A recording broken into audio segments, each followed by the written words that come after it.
Avant de commencer, j'aimerais vous inviter chacun en fonction de l'angle de la salle à regarder soit à sa gauche, soit à sa droite.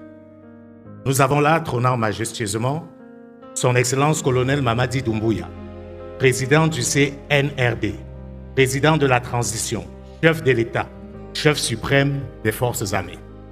Je vous pose la question, est-ce qu'il n'y a pas quelque chose qui vous dérange?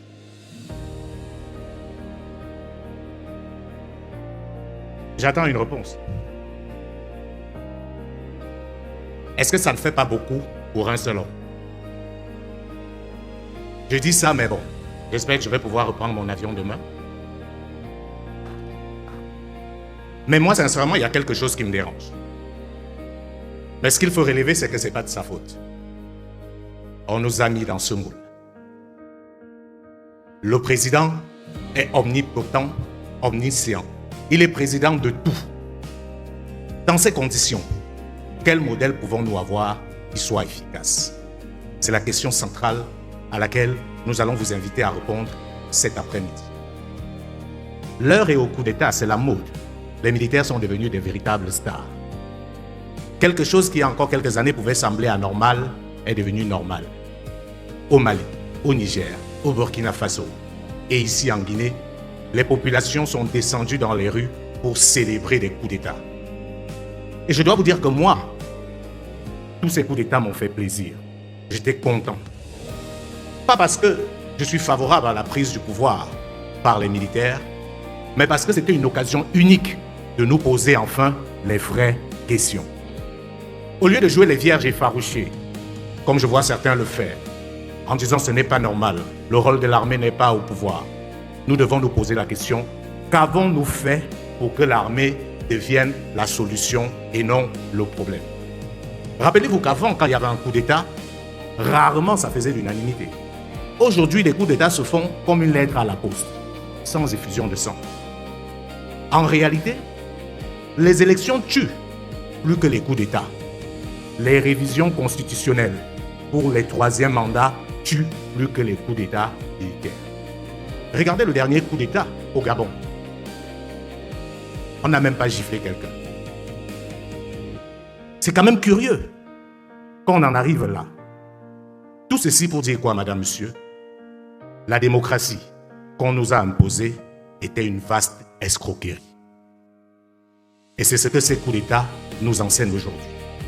Et pour bien comprendre pourquoi c'était une escroquerie, je vous invite à faire un recours à l'histoire. Parce que malheureusement, depuis au moins l'esclavage, nous nous sommes toujours fait avoir. L'esclavage ne s'est pas arrêté parce que les esclavagistes, subitement, ont retrouvé une once d'humanité et ont pensé qu'il n'était plus bon de traiter les êtres humains comme des animaux.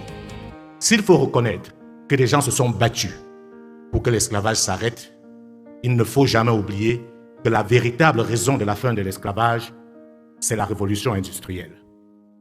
Ayant créé des machines, on n'avait plus besoin d'hommes dans les champs parce que les machines pouvaient faire 10, 20, 1000 fois ce que les hommes faisaient. Sauf qu'une fois les machines arrivées, contrairement aux esclaves, les machines ne marchent pas au fouet. Les machines marchent aux matières premières. Et où est-ce qu'on trouve les matières premières? Comme par hasard, en Afrique. C'est comme ça qu'on est passé de l'esclavage à la colonisation. Parce qu'on n'avait plus besoin des hommes, mais on avait besoin de nos terres. Et on est venu nous coloniser pour récupérer justement ce que nous avons dans notre sous-sol. Et après, on a parlé de la décolonisation, une autre vaste escroquerie. Parce qu'après la Deuxième Guerre mondiale, les puissances qui n'avaient pas leur part d'Afrique ont estimé que les choses ne pouvaient plus continuer ainsi. Il fallait alors repenser le monde. Une fois de plus, nous nous sommes fait avoir. On a fait semblant de décoloniser. On nous a obligés à signer des accords léonins et on nous a donné des titres et des drapeaux et des hymnes. Nous faisons croire que nous étions aussi devenus des États. Que non, c'était encore un mensonge.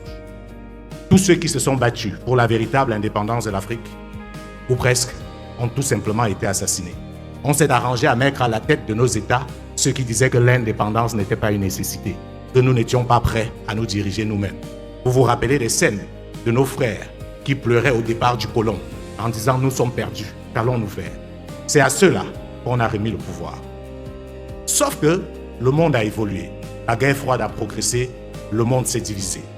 Certains chefs africains qu'ils avaient imposés à la tête de nos États, puisqu'ils n'étaient plus préoccupés par la perte du pouvoir, ont eu du zèle, ont commencé à regarder ailleurs. Et ceux qui n'avaient pas leur part d'Afrique ont dit voici une occasion en or.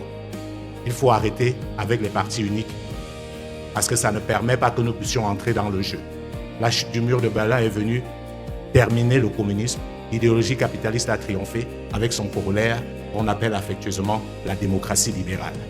Et comme Alain le disait tout à l'heure, François Mitterrand a réuni les dirigeants africains à la Bolle pour dire les choses ont changé.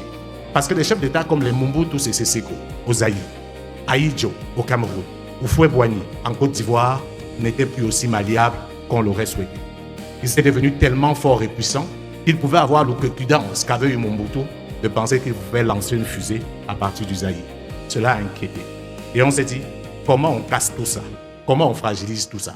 Et on est arrivé à ce nouveau modèle qu'on appelle aujourd'hui pompeusement la démocratie. Ce qui s'est passé, c'est que cette démocratie coïncidait avec les aspirations de ces dirigeants qui étaient prêts à tout pour ne pas perdre le pouvoir. Raison pour laquelle ils ont adopté ce modèle qui leur permettait de plaire davantage à la communauté internationale qu'à leurs propres concitoyens. Conséquence logique, 30 ans après, nous sommes dans un véritable jeu de dupes. Nous organisons chaque 5 ou 7 ans des élections. On sait très bien que très souvent, celui qui est proclamé vainqueur n'a pas gagné, mais on s'en accommode. Je viens d'un pays qui s'appelle le Cameroun, où en 2018, on a organisé une élection présidentielle. Devant le monde entier, tout le monde a été unanime que le principal vainqueur de l'élection, c'était la fraude. PV non signé, des militants de l'opposition tabassés, embastillés. Les autorités ont même poussé le bouchon jusqu'à faire venir des faux observateurs internationaux, qui étaient des clochards qu'on a ramassés ça et là pour venir crédibiliser une élection. Malgré cela, le président a quand même été réélu selon le Conseil constitutionnel du Cameroun. Avec ce tableau-là, madame, monsieur, comment pouvons-nous être surpris que les militaires deviennent des stars dans la plupart de nos pays? L'autre conséquence de ce modèle de démocratie occidentale africanisée, c'est que cela a créé des dirigeants totalement illégitimes. On peut dire sans risque de nous tromper que la plupart de ceux qui dirigent les États en Afrique francophone ne sont pas le fruit de l'expression de la volonté du peuple. C'est un modèle totalement inadapté. Parce que le système politique est censé faire progresser la société. De vous à moi, 33 ans après, montrez-moi un seul pays en Afrique francophone dont on peut lier le progrès au système politique. On a tous le sentiment que nos pays ont régressé. Et on peut le dire également pour ce pays dans lequel on est, à savoir la Guinée. Ce matin à l'université, quelqu'un nous rappelait ce que c'était l'école en Guinée à l'époque de Sékou Touré. Tout ceci, madame, monsieur, pour dire, ce modèle n'est pas le nôtre. Nous n'allons plus passer le temps à nous définir par rapport aux aspirations des autres. Il n'existe pas un modèle de gestion de la cité universelle. Pourquoi l'Afrique va être le seul continent à qui on va imposer un modèle? Même en Europe ou en Occident, la démocratie ne se fait pas de la même manière. La démocratie britannique n'est pas la même que la démocratie française. La démocratie allemande n'est pas la même que la démocratie belge. On vous dira, certains pays ne sont pas démocratiques. Et alors? Vous pensez sincèrement que si le Qatar avait choisi le même mode de mimétisme que nous, il serait à ce niveau de progrès aujourd'hui? Vous croyez sincèrement que la Chine serait la première puissance commerciale du monde aujourd'hui si elle avait accepté de se faire imposer son modèle de gouvernance? Nous, en Mansa, nous croyons que non. Nous sommes convaincus que le salut de l'Afrique passe par la réforme de notre gouvernance et de nos institutions. Ce modèle de démocratie importé a conduit à quelque chose d'atroce, notre dénégation. Nous ne savons plus qui nous sommes et nous avons choisi de marginaliser ce qui faisait d'antan notre force, à savoir nos légitimités traditionnelles.